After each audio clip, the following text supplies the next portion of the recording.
Halo semua, perkenalkan kami dari kelompok 7 akan memberikan media pembelajaran untuk kita. Dengan kami, Timotius Raid, Stephen Tobing, Jonathan Purba, Egi Saragi, Rizky Turnip, dan Mandiban. Silakan disimak videonya. Desain pembelajaran merupakan proses perencanaan pengajaran yang sistematis untuk menjamin kualitas pembelajaran. Komponen utamanya terdiri dari asesmen diagnostik, analisis CP, menyusun TP, mengembangkan kurikulum menyesuaikan capaian dan karakteristik siswa, asesmen, dan evaluasi. Di sini terdapat model-model pembelajaran. 1. Model pembelajaran langsung. 2. Model pembelajaran kolaboratif. 3. Model pembelajaran berbasis proyek. 4. Model pembelajaran berbasis masalah.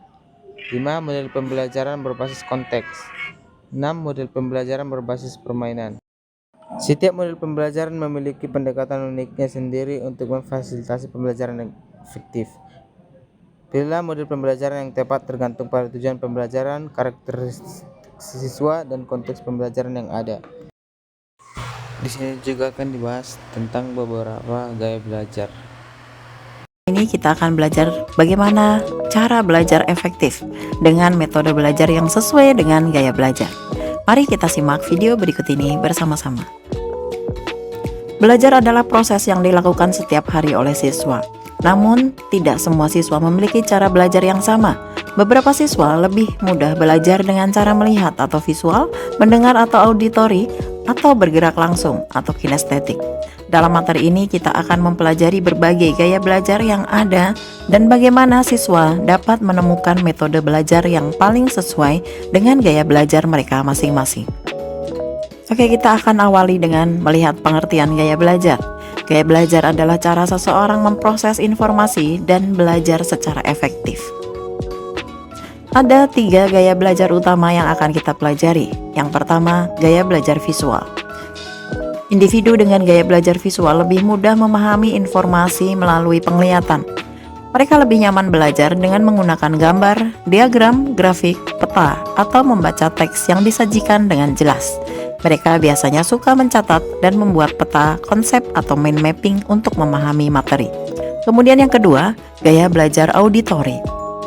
Individu dengan gaya belajar auditori lebih efektif belajar melalui pendengaran.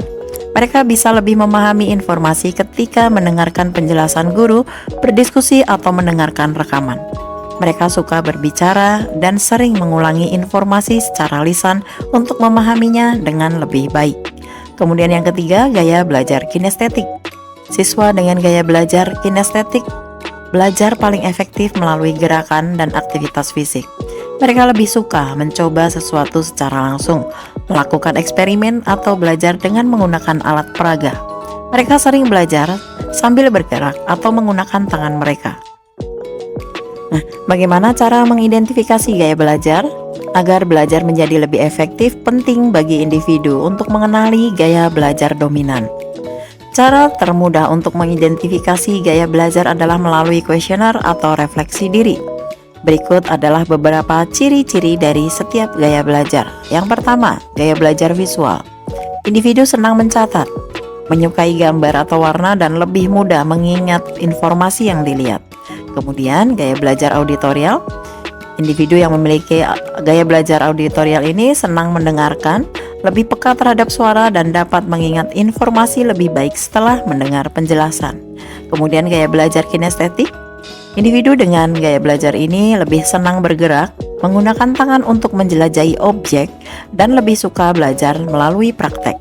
Setelah individu mengenali gaya belajar mereka, mereka bisa menyesuaikan metode belajar yang sesuai. Berikut ini adalah beberapa metode belajar yang bisa diterapkan sesuai dengan masing-masing gaya belajar. Yang pertama, metode belajar untuk siswa visual. Kita bisa melakukan beberapa cara, yaitu menggunakan gambar dan diagram. Membuat diagram, grafik, atau mind map untuk membantu memahami konsep. Kemudian bisa menulis catatan. Siswa visual sering merasa terbantu dengan mencatat materi pelajaran dengan rapi dan terstruktur. Kemudian membaca dan menggarisbawahi. Membaca materi dan menandai bagian penting dengan warna berbeda membantu memperjelas pemahaman. Selanjutnya yang kedua, metode belajar untuk siswa auditori. Yang pertama, mendengarkan penjelasan. Siswa auditori lebih efektif belajar dengan mendengarkan guru atau rekaman suara. Kemudian diskusi kelompok. Siswa bisa berpartisipasi dalam diskusi yang memungkinkan siswa auditori untuk berbicara dan mendengar ide-ide dari teman-temannya. Kemudian, mengulang materi dengan suara keras. Siswa dapat mengulang pelajaran secara lisan atau merekam suara mereka dan mendengarkannya kembali. Selanjutnya yang ketiga, metode belajar untuk siswa kinestetik. Kita bisa melakukan beberapa hal berikut ini, yaitu belajar sambil melakukan eksperimen, praktek langsung, dan melakukan tugas-tugas yang melibatkan gerakan fisik sangat membantu siswa kinestetik. Kemudian menggunakan alat peraga, menggunakan benda fisik atau model untuk memahami konsep, dan yang terakhir belajar sambil bergerak. Siswa kinestetik bisa belajar lebih baik sambil bergerak, seperti berjalan-jalan saat menghafal atau melakukan aktivitas fisik yang terkait dengan pelajaran. Nah, apa pentingnya menyesuaikan metode belajar dengan gaya belajar? Mengetahui gaya belajar kita dapat membantu meningkatkan efektivitas belajar. Setiap siswa memiliki cara belajar yang berbeda, sehingga penting bagi mereka untuk memilih metode yang sesuai agar dapat memahami pelajaran dengan lebih baik dan mencapai hasil belajar yang optimal. Berikut ini ada beberapa langkah untuk menerapkan gaya belajar. Setelah mengetahui gaya belajar, siswa diharapkan untuk mencoba dan menerapkan metode belajar yang sesuai dengan mereka dalam kehidupan sehari-hari.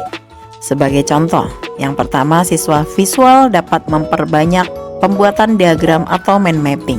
Kemudian siswa auditori dapat merekam penjelasan guru dan mendengarkannya kembali. Yang ketiga, siswa kinestetik dapat mencoba praktek langsung atau menggunakan gerakan untuk belajar. Setiap siswa memiliki gaya belajar yang unik.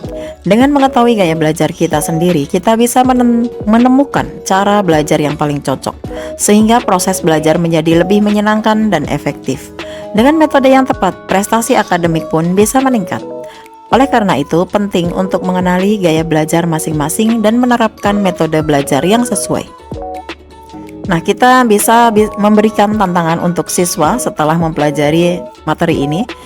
Nah, tugasnya adalah mencoba terapkan gaya belajar yang telah kita kenali selama 1 minggu ke depan. Perhatikan apakah gaya belajar tersebut membantu siswa memahami pelajaran dengan lebih baik. Sekianlah penjelasan yang dapat kami berikan. Jika ada kekurangan atau kesalahan, mohon dimaafkan ya. Sekian dan terima kasih.